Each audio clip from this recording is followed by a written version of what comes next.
going, you crazy koalas, and welcome to part 3 of the giveaway series thing where we are doing the Battle V decks. Today is the upgrade video. So before we get into that, thank you to the sponsors for this video, Solarpop and Unplug Yourself. Solarpop, our premium importer of board games and toys, and Unplug Yourself, join the tabletop revolution. So this is how the upgrade video is going to go, and I'm very excited about this because what follows this in part 4 is going to be massive. So remember, if you haven't watched part 1 and part 2, go back and check that now.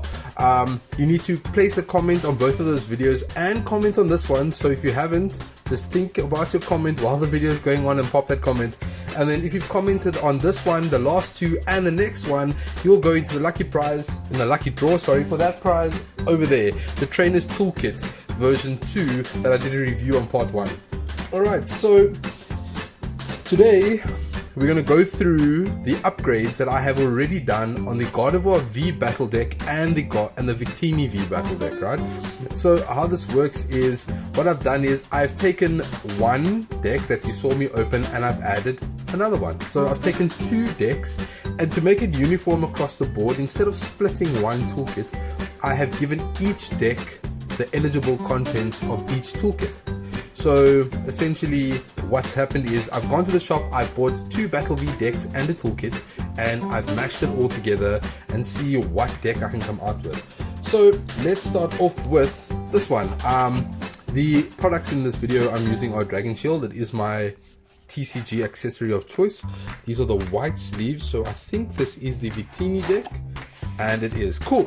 So I've already done this deck. I will leave the deck list in the description below so that if you guys want to try it out, but I've got something special with regards to that. So let's just go check it out. Let's first have a look at the Pokemon in the deck. Let's have a look and see which Pokemon we've stuck with. So of course, for namesake, we've got Victini V over here. There are 2 Victini Vs in the deck, simply because of the fact that the deck is a Victini V deck, and we are actually taking the focus away from Victini as the main attacker in this deck, strangely enough. We would preferably like to use Victini for its spreading flames. It attaches up to 3 fire energy cards from your discard pile to your Pokemon in any way you like. Energy recursion is a big factor in this deck. So Victini is actually playing as a support Pokemon because our main attacker is this bad boy over here. Cinderace with the Libero, however you want to say it. It's the Libero ability. So once during your turn, when this Pokemon moves from your bench to the active spot, you may attach up to 2 fire energy cards from your discard pile to it, and then of course Flare Strike it as 190 and it discards 2. So the aim is to get 2 Cinderaces out in play, and then essentially switch between these 2 Cinderaces so that you've got a constant flow of energies, because you're always left with one. That's enough to retreat, so you bring up a new one that attaches 2 energies to the new Cinderace, and then you attach an energy for the turn and able to attack, and so we go on, right? So Cinderace, very important, 4 of those. We are playing 3 reboots because of course in the toolkit we've got rare candies, but we'll get back to that in a second. Of course this reboot also allows you to accelerate energies from your deck as well, and it's searchable with a level wall with 90 HP. So 3 reboots, and then of course we are playing 4 Scorbunny because it's the main attack of the deck. Of course we need 4. We are playing 2 Chinchino. Now we got a second one from the second battle deck.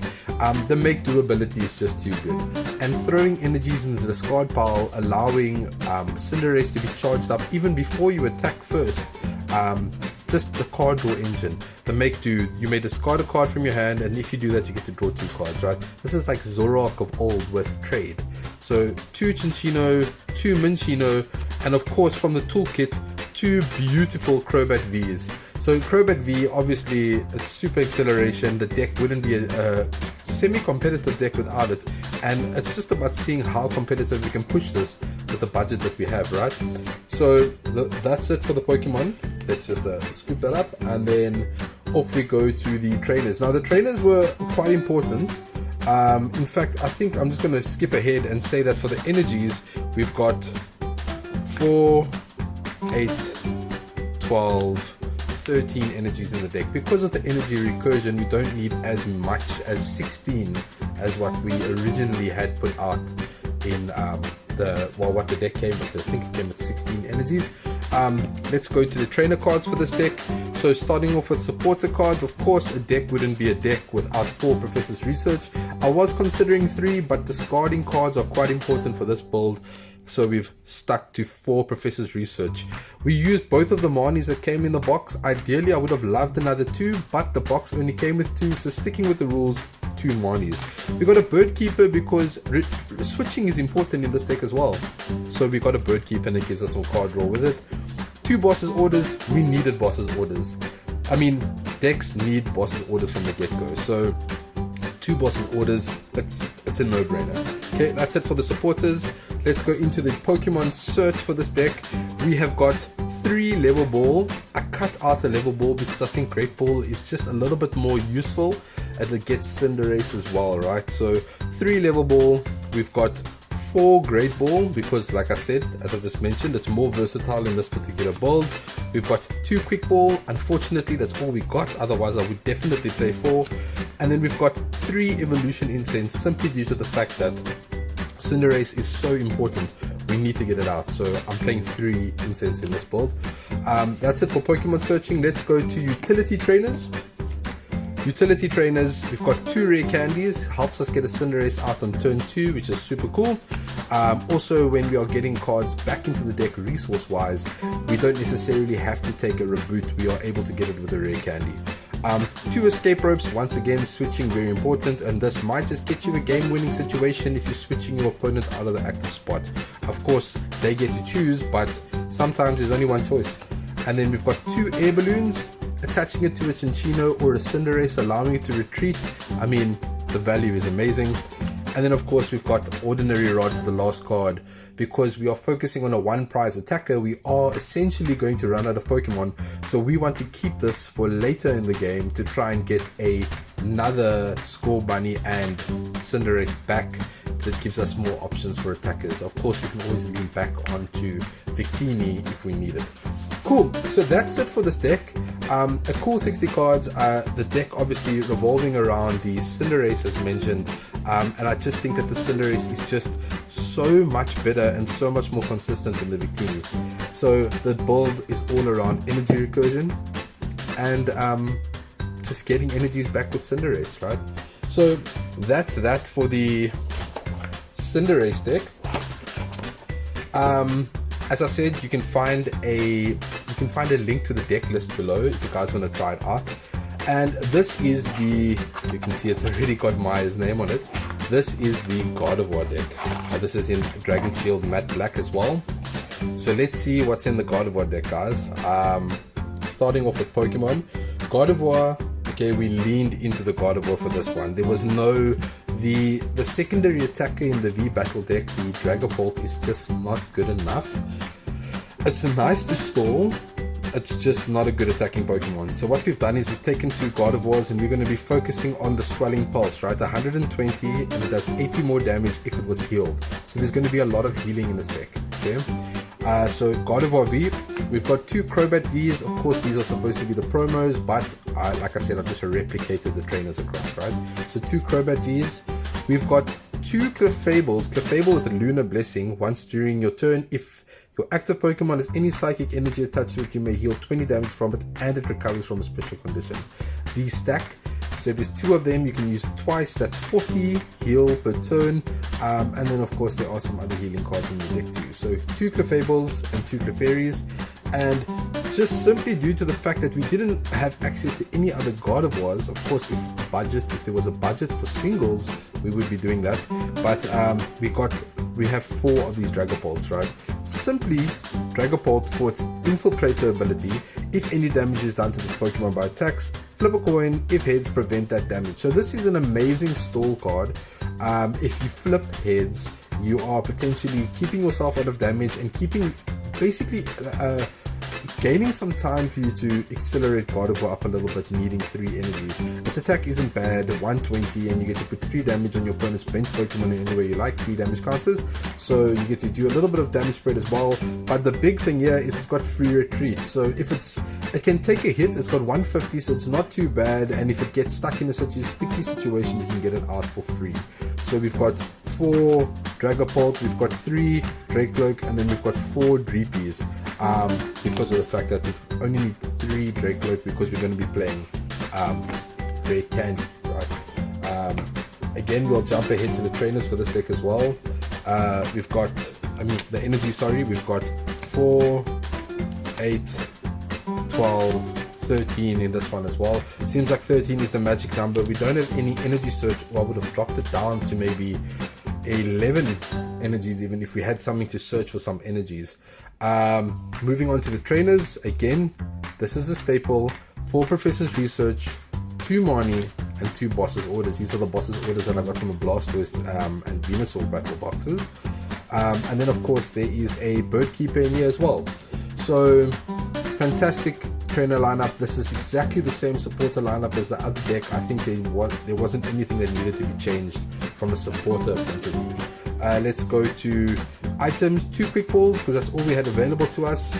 This one is also playing 3 level balls. It is also playing 3 great balls and not 4. I think that's due to the fact that the deck doesn't play as many Pokemon in any case. And then we've got 2 evolution insets, right? Let's go to utility trainers. We've got 2 rare candies. These are very old. They are some of my favorite artworks for rare candy. 2 rare candies. We've still got switches in here. 2 switches. I just think it's relevant to try and get Gardevoir out of a tough spot, right? So 2 switches, 2 potions just for that extra heal. I'm sure there's going to be some comments in the comment section as to why I didn't add Suspicious Foodtin that came in the deck originally. Suspicious Foodtin is an amazing healing card, and if you watched my Kahuna plays on Tuesday, I built the Gardevoir VMAX deck in honor of this deck, and a Suspicious Foodtin is just so good. The only problem is getting energies back based off of a starter deck is really difficult. So I had to drop it down to a potion, because if we had to be discarding energies, we were essentially going to put ourselves out of an attacking range, right? So 2 potion, 2 air balloon, because air balloon's good. We can attach these to Clefables to get out, and of course 1 ordinary rod just in case we need some energies back. And that's the Gardevoir deck. That's Gardevoir in a nutshell. So here comes the we'll call it a big announcement. I'm not sure how big it is, but I know that I'm gonna have a lot of fun with it. So this is how it's gonna go, guys. We're gonna have this Friday, I don't know what the date is, but this Friday, I'm sure I'll put the date somewhere on the screen here. This Friday, boom, we've got Victini and Gardevoir upgraded going head to head. I'm gonna bring somebody here in my recording room, and I'm going to battle live against this person, and we're gonna see which deck does better. And this is an additional giveaway for you guys as well. So first point is, if you guys want to be eligible for the toolkit behind me, you have to watch that stream. You guys have to watch it. You don't necessarily have to watch it live, but you got to watch it and comment, because that will be the part 4 of the giveaway, right? So remember that this Friday will be the last video required, right? Secondly, during the match, we are going to have people, you guys can vote on which deck you think is going to win. This will be completely random. We will flip a coin at the beginning of the stream to decide who's going to play which deck, and then we'll see who's going to win, essentially. And all you guys need to do is on the stream, live, only live comments count, of course. You guys can vote to see who is going to win, and if you vote correctly, you will go into a lucky draw to win one of 2, you will win one of each sealed V Battle deck. So the winner of that particular draw on the night of the stream, you guys will win 1 Gardevoir V and 1 Victini V Battle Deck sealed, and that is also sponsored by Solarpop and Unplug Yourself. So I hope to see you all there for the live game. I hope you guys like what I've done with this deck with the limited resources that I have had. If you guys want to see what I would really do to Gardevoir if I had unlimited budget, you guys can go check out my last Kahuna plays from last Tuesday, and you'll see what I did with Gardevoir VMAX. It is actually quite an incredible deck. It's a lot of fun. I wouldn't say it's tier 1, but it's up there. So yeah, thank you for watching the video, guys. If you haven't already, please like, subscribe, and hit the bell notification. Don't forget to leave your comment to get into the lucky draw for the toolkit behind me, and be there on Friday. I'm hoping to start at between 7 and 8 p.m. I'll place an update on my Facebook page closer to the time, and yeah, once the stream is live, vote who you think is going to win, and if you vote correctly, you will be a part of a lucky draw to win those sealed boxes. And if you comment on that video and have commented on this one and the two before this one, you'll also go into the lucky draw for that box that'll be happening the following Sunday. I will post the date here somewhere. The date will be here. Just look at the screen, guys. That's it. Thank you very much for watching the video. Thank you for staying till the end, and if you have, I really appreciate all of the support. These decks are going to go head to head. I'm going to have a lot of fun with somebody here. You guys are going to see me play physical cards for the first time in I don't know how long. I don't know if I've even done it on the channel yet, but that's it from me. Thank you very much, and until next time, guys, cheers.